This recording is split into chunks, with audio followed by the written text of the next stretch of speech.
Hi friends, welcome to my channel. அனைவருக்கும் இனிய தமிழ் புத்தாண்டு நல்வாழ்த்துக்கள். இன்றைக்கி நம்ம வீடியோவில் என்ன பார்க்க போகிறோன்னா, எங்கள் வீட்டில் எப்படி சாமி கும்பிட்டுட்டு சமையல்லாம் செஞ்சேங்கிறது தான். இன்றைக்கி காலையில் அதிகமாக வேலை இருந்ததுனால காலை டிஃபனுக்கு இட்லியோடு முடிச்சாச்சு. மற்ற எதுவும் செய்யலை. காய்கறிலாம் வாங்கிட்டு வந்துருந்தேன், அதெல்லாம் எடுத்து வச்சுட்டு எங்கள் அத்தைகிட்ட எடுத்து கொடுத்தாச்சு. எல்லாம் கட் பண்ணி கொடுத்துட்டாங்க. நான் சமைக்க ஆரம்பிச்சிட்டேன். கிட்டத்தட்ட சமையல் வேலைலாம் முடிய போது. லாஸ்ட்டாக பாயாசம் வச்சுக்கிட்டு இருக்கேன். இன்னும் வடை மட்டும் தட்டி எடுக்கணும். ஒரு சைடு உருளைக்கிழங்கு வறுவல் எடுத்துகிட்டு ஒரு சைடு அப்பளம் பொரிச்சிட்ருக்கேன். அப்பளம் பொரிச்சிட்டு அடுத்து வடை போட்டு எடுக்க வேண்டியது தான். இதோட சமையல் வேலை முடிஞ்சிடும். அடுத்து சாமி கும்பிட்டு பசங்களுக்குலாம் சாப்பாடு கொடுத்துட்டு நானும் சாப்பிட வேண்டியது தான். எல்லா சமையலும் முடிச்சுட்டேன். இப்போ லாஸ்ட்டாக வடை போட்டுக்கிட்டு இருக்கேன். வடை போட்டுக்கிட்டு இருக்கும்போது எங்கள் தம்பியும் பாப்பாவுக்கும் பசிக்குதுன்னு சொல்ல ஆரம்பிச்சிட்டாங்க. காலையில் 2 பேருமே சாப்பிடல, ஒரே விளையாட்டு தான் காலையிலேருந்து. மசாலோட ரெசிபியெல்லாம் போடலான்னு தான் பிளான் பண்ணியிருந்தேன். சுத்தமாக டைம் இல்லை. எங்கள் வீட்டில் எப்போவுமே விசேஷம்னா எங்கள் அத்தை காய்கறிலாம் கட் பண்ணி கொடுத்துட்டு சாமி ரூம்லாம் சுத்தம் பண்ணிவிட்டு விளக்கெல்லாம் எல்லாம் சரி பண்ணி வச்சுருவாங்க. எனக்கு வந்து சமைக்கிற வேலை, மற்றபடி பசங்களுக்கு என்னென்ன செய்யணுமோ அதெல்லாம் செஞ்சுக்கிட்டு இருப்பேன்.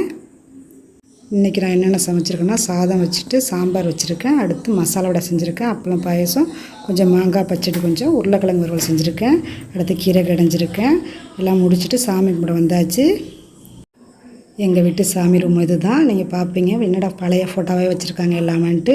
எல்லாமே எங்கள் அத்தை வச்சுருந்தது தான். அவங்க வச்சுருக்கதே தான் வச்சு நான் சாமி கும்பிட்டுக்கிட்டு இருக்கேன். எல்லா ஃபோட்டோஸும் இருக்க மாதிரி இயேசு ஃபோட்டோவும் எங்கள் பாப்பா கொண்டு வந்து வச்சுருக்காங்க. அவங்க ஸ்கூல் வந்து கிறிஸ்டின் ஸ்கூல் தான். எங்கள் அத்தை கூட சொன்னாங்க இதெல்லாம் வைக்கக்கூடாதுமான்னு. அதெல்லாம் வைக்கலாம் பாட்டி, ஒன்றும் இல்லை, எல்லா மற்ற சாமியுமே கும்பிடலாம் பாட்டி, அதெல்லாம் ஒன்றுமே இல்லை, நான் வச்சுருக்கேன்னு சொல்லி என் பாப்பா ஆசைப்பட்டது. சரி, நாங்களும் எடுக்கல, அப்படியே வச்சாச்சு. எங்கள் வீட்டில் சாமிக்கெல்லாம் சாப்பாடு வச்சுட்டு சாம்பிராணிலாம் போட்டாச்சு. அடுத்து எங்கள் மாமாவுக்கு விளக்கேற்றி வச்சு அவங்களுக்கும் சாப்பாடு வச்சாச்சு. எங்கள் வீட்டு சாமி ரூம் இது தான். எப்படி இருக்குன்னு பார்த்துட்டு கமெண்டில் சொல்லுங்கள். எப்போவுமே சாம்பிராணி போடுறப்ப எங்கள் தம்பி பின்னாடியே மணி எடுத்துகிட்டு அடிக்க ஆரம்பிச்சிடும். அவன் சேட்டு தாங்கவே முடியாது. சாமி ரூம்லலாம் விளக்கேற்றிலாம் சாம்பிராணிலாம் போட்டுவிட்டு அடுத்து எங்கள் மாமாவுக்கு சாம்பிராணி போட்டுக்கிட்டுருக்கோம் சாப்பாடு வச்சுட்டு. இவங்க தான் எங்கள் மாமா. அவங்க இறந்து 3-4 வருஷம் ஆகிடுச்சு.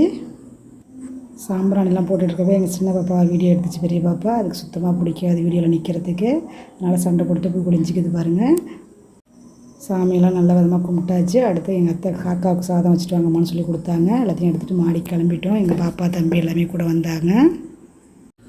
நம்ம எவ்வளோ தான் டயர்டாக இருந்தாலும் இந்த பசங்க பண்ணுற சேட்டையெல்லாம் பார்த்துக்கிட்டு இருக்கும்போது கொஞ்சம் மட்டும் டயர்டே தெரியாது. இப்போ காக்காவுக்கு சாப்பாடு வைக்க வந்துவிட்டோம். எங்கள் தம்பி தான் எப்போவுமே காக்காவுக்கு சாப்பாடு வச்சு தண்ணிலாம் வைக்கும். இதோட இந்த வீடியோவை முடிச்சுக்கிறேன். காலைல சாப்பிட்லங்கிறதுனால எங்கள் சின்ன பாப்பா வந்து வேகமாகவே சாப்பிட எடுக்க ஆரம்பிச்சிடுச்சு. நீங்கள் எப்படி சாமி கும்பிட்டீங்க, என்னெல்லாம் சமைச்சிங்கிறத கமெண்ட் பண்ணுங்கள். இந்த வீடியோ உங்களுக்கு பிடிச்சிருந்தா லைக் பண்ணிக்கோங்க, ஷேர் பண்ணிக்கோங்க. மறக்காமல் நம்ம சேனலை சப்ஸ்கிரைப் பண்ணிக்கோங்க. தேங்க்ஸ் ஃபார் வாட்சிங்.